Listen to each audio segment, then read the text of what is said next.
लाडकी बहीण योजना जेव्हा सुरू केली होती त्यावेळी त्या संदर्भातले काही निकष होते।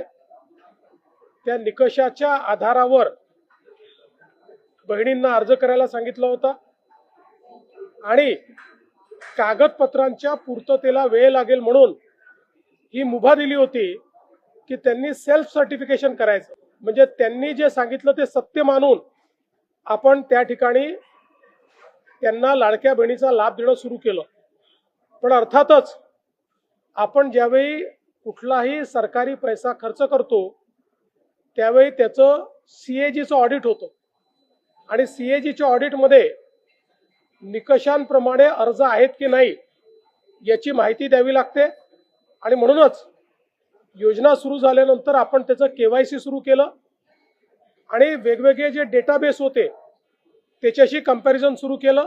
या निकष पूर्ण पार करतात, त्यांची केवायसी झालेली आहे, त्यामुळे त्यांना लाडक्या बहिणीचे पैसे मिळतच राहतील। ज्यांनी केवायसी केली नाही त्यांना आता आम्ही पैसे देणार नाही, पण त्यांना दिलेले पैसे आम्ही वसूलही करणार नाही।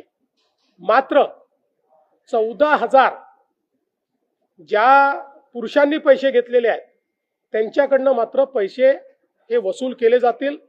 त्यामुळे नीट सायंटिफिक प्रोसेसने या सगळ्या गोष्टी केल्या आहेत आणि आजही यांच्यापैकी कोणी जर केवायसी करणार असेल तर आम्ही विंडो ओपन करायला तयार आहोत आणि त्यांना लाभ द्यायला तयार आहोत। आजही ज्यावेळेस आपण जेवढ्या लाडक्या बहिणींना लाभ देतो देशातल्या कुठल्याही योजनेपेक्षा आजही सर्वात मोठी योजना ही महाराष्ट्राची आहे। आजही देशामध्ये एवढा लाभ 1,70,00,000 कुठलंच राज्य देत नाही जे महाराष्ट्र देत आहे।